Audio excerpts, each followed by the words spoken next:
నమస్తే, welcome to our channel. ప్రస్తుతం మనతో పాటు కాటిగర్ హరి గారు ఉన్నారు, వాస్తు సామ్రాట్ విభూషణ్. నమస్తే సార్. సార్, ఇంటికి ద్వారం అనేది ముఖ్యం కదా, సో ఆ ద్వారాల్లో కౌంట్ అనేది క్యాలిక్యులేట్ చేస్తూ ఉంటారు. కొంతమంది చెప్తారు 3 ఉండకూడదు, కొంతమంది చెప్తారు ఉండొచ్చు అని అంటారు. అసలు ఇంటికి 3 ద్వారాలు అనేది ఉండొచ్చా సార్, ఉండకూడదు? 100% ఉండొచ్చు, 100% ఉండొద్దు. అంటే కన్ఫ్యూజన్ లో పడిపోతాం మేము. కండిషన్స్ చెప్తాను నేను. ఓకే. నేను కండిషన్స్ లేకుండా మాట్లాడాను. అంటే చాలా మంది ఏంటంటే ఒకటే ఒక వర్డ్ 3 ద్వారాలు ఉండొద్దు. ఎందుకు? అది ఎందుకు అసలు? నేను ఇప్పుడు అవన్నీ కాదండి. నేను ఇప్పుడు మీకు సింపుల్ ఒక ప్రశ్న ఇస్తాను. మీరు ఇప్పుడు అక్కడ నేను ఇప్పుడు వచ్చినప్పుడు బ్రేక్ఫాస్ట్ చేస్తూ నాకు కనిపించారు, రైట్, కూర్చున్నారు, కరెక్ట్ 10 minutes అవుతుంది. నేను మిమ్మల్ని ఒక ప్రశ్న వేస్తాను, బ్రేక్ఫాస్ట్ చేస్తారా అండి? మీ సమాధానం ఇప్పుడు చెప్పండి నాకు. ఇప్పుడే కదా చేశాను. అది నాకు చెప్పగలను, చేస్తారా చేయరా? చేయను అని చెప్పేసి. రైట్, క్లియర్ కదా. ఒక 2-3 hours తర్వాత భోజనం చేస్తారా అని అడిగి, పోనీ అప్పుడు మళ్ళీ బ్రేక్ఫాస్ట్ అడుగుతాను, బ్రేక్ఫాస్ట్ చేస్తారా అండి? చేయను అని చెప్తాను, ఎందుకంటే లంచ్ టైం. లంచ్ టైంలోనే అనుకుందాం, ఇంకే మీకు తిందాం అనిపించింది బ్రేక్ఫాస్టే, సరే టిఫిన్ చేస్తారా అండి? చేస్తా.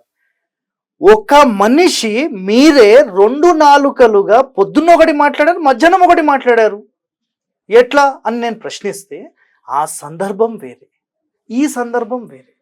మీరు కడుపు నిండా తిని రెడీగా ఉన్న టైంలో నేను అడగడం, మీరు ఆల్రెడీ తిన్నారు కాబట్టి నాకు వద్దు అని చెప్పేశారు. అదే మధ్యాహ్నం టైంలో తింటారా అని నేను అడిగితే, లేదండి ఇప్పుడు నేను తింటాను అన్నాను. ఉదయం ఒక మాట, మధ్యాహ్నం ఒక మాట మాట్లాడారు అంటే ఎట్లా? సందర్భాన్ని బట్టి వర్డ్ ఉంటుంది.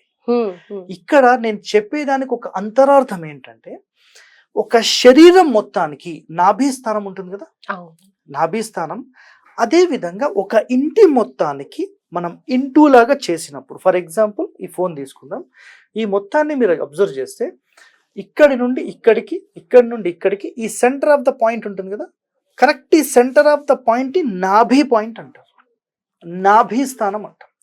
ఒక ఎగ్జాంపుల్ నేను చెప్తాను.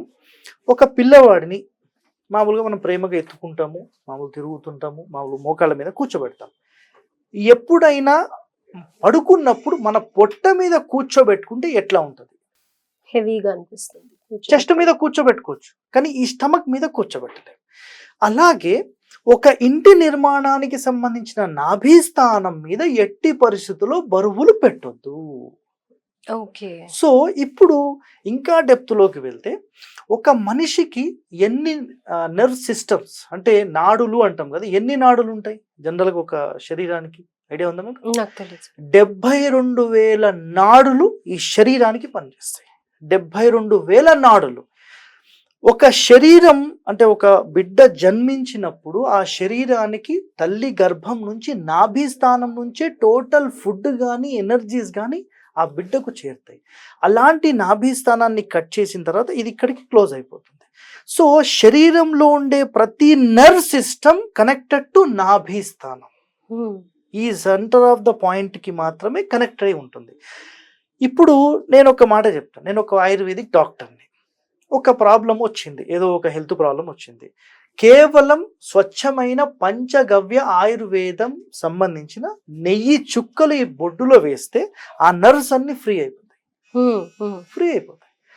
ఎన్నో రోగాలకు ఈ నాభి స్థానంలోనే కొన్ని ఆయిల్స్ వేస్తారు, డిఫరెంట్ టైప్స్ ఆఫ్ ఆయిల్స్. ఒక్కొక్క రోగానికి ఆ ఆయిల్స్ వేస్తే ఆటోమేటిక్ ఈ శరీరంలో ఉండే ఆ రోగం తగ్గిపోతుంది. అలాంటి నాభి మనం బరువు పెట్టుకోలేము. సరే నేను ఇక్కడ డ్యామేజ్ చేస్తే ఏమవుతుంది? సిస్టమ్ హోల్ బాడీ అంతా ఇప్పుడు ఈ చెయ్యికి డ్యామేజ్ చేయండి ఏమీ కాదు, ఈ చెయ్యికి డ్యామేజ్ చేయండి ఏం కాదు, అంత ఏం ప్రాబ్లం లేదు. ఇది హోల్ సిస్టమ్ ని డ్యామేజ్ చేస్తుంది, రైటా? రైట్. ఇప్పుడు నేను మీకు మాట చెప్తాను. ఈ మొత్తానికి correct centre of the point లో, అంటే ఇక్కడ ఒక డోర్ పెట్టాను, ఎగ్జాంపుల్ ఇక్కడ ఒక డోర్ పెట్టాను, ఎన్ని డోర్స్ అయినాయి? 2 doors. ఈ సెంటర్ లోనే నేను ఒక డోర్ పెడతాను అంటాను. ఈ సెంటర్ లో డోర్ పెట్టాలంటే ఏం కావాలంటే వాల్ కావాలి కదా. సో ఈ సెంటర్ లోనే నేను వాల్ కట్టి అక్కడ డోర్ పెట్టాను అనుకోండి, ఏమవుతుంది? ఇంటికంతా నెగటివిటీ వస్తుంది. అంటే ఏదైతే energy generating point connected to బ్రహ్మస్థానం ఉంటుందో దాన్ని డ్యామేజ్ చేసేసి ప్రెస్ చేసేసినట్టు. ఓకే. ఇప్పుడు చెప్పండి, ఇక్కడ ఒక డోర్, ఈ సెంటర్ లో ఒక డోర్, ఇక్కడ ఒక డోర్, ఈ వరుసగా 3 ద్వారాలు ఉండొచ్చా? ఎగ్జాంపుల్ గా జనరల్ గా అయితే మీకు అర్థమైంది కదా, మీరు చెప్పండి, ఉండొచ్చా? పెట్టుకోకూడదు. Clear cut, right. ఇప్పుడు ఇదే ఇంటిని నేను ఇక్కడ ఒక డోర్ పెడతాను, ఇక్కడ ఒక డోర్ పెడతాను, ఇక్కడ ఒక డోర్ పెడతాను.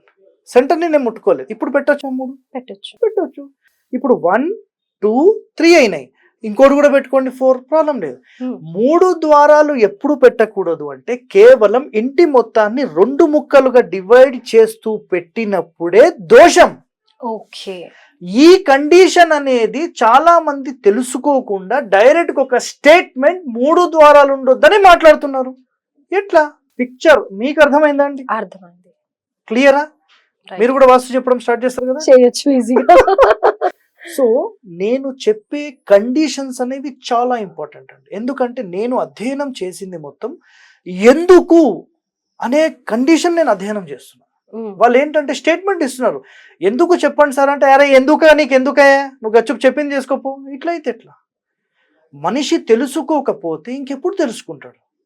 ఇప్పుడు మన పెద్దవాళ్ళు ఒక స్టేట్మెంట్ ఇచ్చారు, చిన్నవాళ్ళు స్టేట్మెంట్ ఇచ్చారు, ఇంకా అధ్యయనం ఎక్కడుంది? అధ్యయనం అనేది లేదు. ఎందుకు అనేది మనకు తెలిస్తే ఎస్ ఇప్పుడు క్లియర్ అయిపోయింది. సెంటర్లో పెట్టొద్దు, సో దాన్ని అంతరార్థం ఏంటి, పైన పెట్టుకోండి, కింద పెట్టుకోండి, నో ఇష్యూ, అయిపోయింది. సెంటర్ లో కాకుండా కొంచెం ముందరికి కానీ వెనక్కి కానీ ఎక్కడైనా పెట్టుకోవచ్చు. 3 కాదు 4 అయినా ఉండొచ్చు, నో ప్రాబ్లం. ఇదండి దానికి సంబంధించిన క్లారిటీ. క్లియర్ కూడా మీరు చాలా క్లియర్ గా చెప్పారు, ఎలాంటి కన్ఫ్యూజన్స్ లేకుండా. So thank you so much. And మీరు బోర్డు మీద చెప్తే ఇంకా బాగా మాకు అర్థమవుతుంది.